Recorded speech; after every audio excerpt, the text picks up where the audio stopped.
السلام علیکم ورحمۃ اللہ وبرکاتہ۔ آج ہم اس خاکے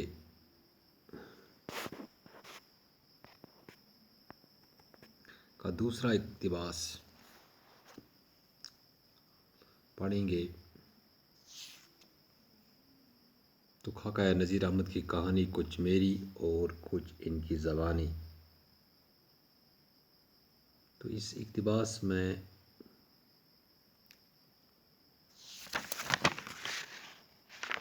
مرزا فرت اللہ بیگ مولوی صاحب یعنی نذیر احمد کا حلیہ یعنی اس کی شکل و صورت بیان کرتے فرماتے ہیں، آواز میں گرج تھی مگر لوچ کے ساتھ کوئی دور سے سنے تو یہ سمجھے کہ مولوی صاحب کسی کو ڈانٹ رہے۔ یعنی مولوی صاحب کا جو وائس باکس تھا، بات کرنے کا جو ڈھنگ تھا، یعنی اس کا جو ساؤنڈ باکس تھا، وہ اونچا بولتے تھے، یعنی وہ زور سے بولتے تھے، بڑی آواز میں بولتے تھے۔ لیکن پاس بیٹھے کہ مولوی صاحب کسی کو ڈانٹ رہے، تو لگ رہا تھا کہ شاید مولوی صاحب کسی کو ڈانٹ رہا ہے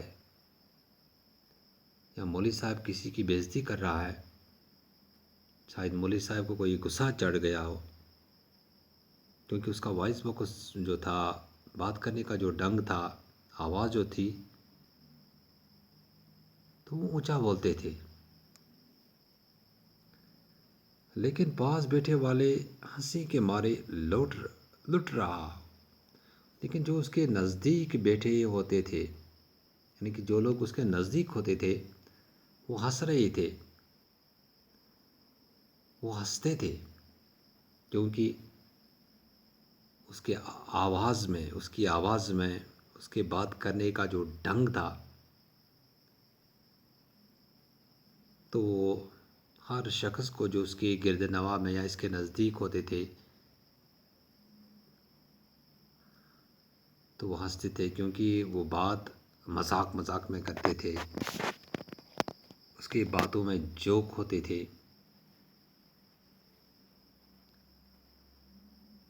جوش میں آ کر جب آواز بلند کرتے تو معلوم ہوتا تھا کہ ترام بج رہا ہے۔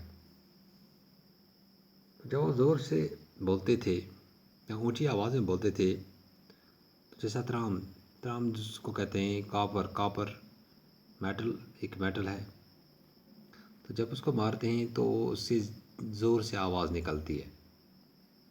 اسی طرح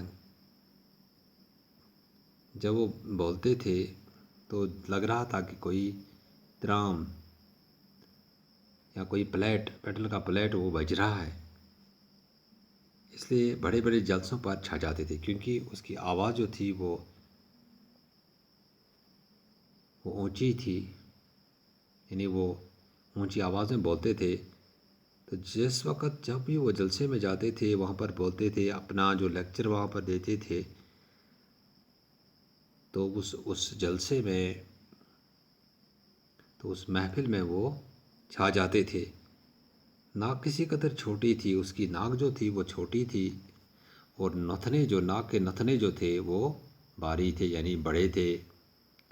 ایسی ناک کو گنواروں کی اصطلاح میں گاجر، یعنی گنوارے ہم کہتے ہیں ان پڑھ، یعنی وہ جانتے نہیں، جو لوگ کچھ جانتے نہیں ہیں، جن کو کسی چیز کے بارے میں کوئی خبر نہ ہو، علم نہ ہو، تو وہ ایسی ناک کو گاجر کہتے ہیں، یعنی گنوار کی زبان میں ایسی ناک کو گاجر کہتے ہیں، اور دلی والوں کی بول چال میں پھلکی کہا جاتا ہے۔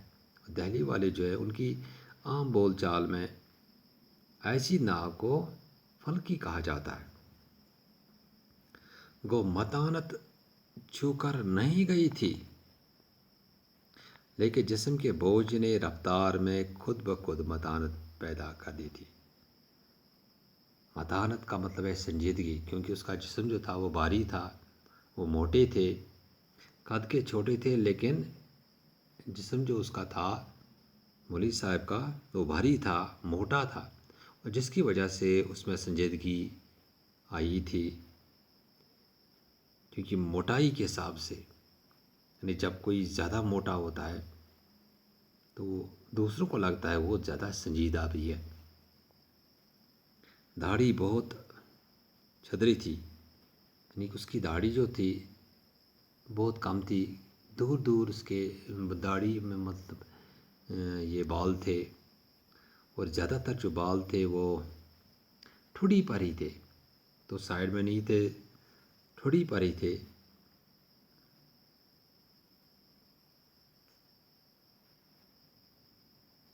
ایک ایک بال بآسانی گنا جا سکتا تھا، یعنی کہ اس کے چہرے پر بہت کم بال تھے، اور جو بال تھے وہ ٹھوڑی پر ہی تھے، جیسا کوئی فرینچ کٹ لگتا تھا۔ یعنی کہ انگریز لوگ جو ہیں، انگریز وہ ٹھوڑی پر ہی کچھ بال رکھتے ہیں، اگر وہ داڑھی رکھتے ہیں تو وہ ٹھوڑی پر ہی کچھ بال رکھتے ہیں، تو سائڈ میں وہ کلیئر کرتے ہیں۔ اور اسی طرح اس کی بھی داڑھی تھی، قدرت نے ایسی داڑھی بنائی تھی کہ اس کے جو بال تھے وہ ٹھوڑی پر ہی تھے اور سائڈ میں نہیں تھے۔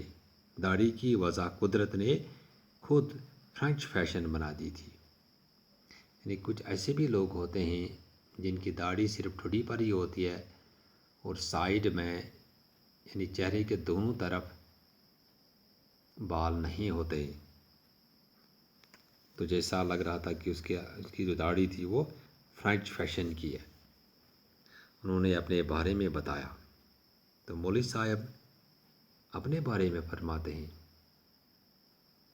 کہ لو بھائی، ہم بہت غریب لوگ تھے۔ یعنی کہ مولوی صاحب کہتے ہیں کہ میں غریب خاندان سے تعلق رکھتا تھا، نہ کھانے کو روٹی، نہ پہننے کو کپڑا، تعلیم شوق تھا، یعنی کہ پڑھنے کا بہت مجھے شوق تھا، لیکن غربت زیادہ تھی، اس لیے پھرتا پھراتا پنجابی کے کٹرے کے مسجد میں آ کر ٹھہرا۔ تو میں گھر سے نکلا، گھر سے بھاگ گیا اور پنجابی کی ایک مسجد میں پہنچا، اور وہاں پر ہی میں نے قیام کیا، وہاں پر ہی میں رکا۔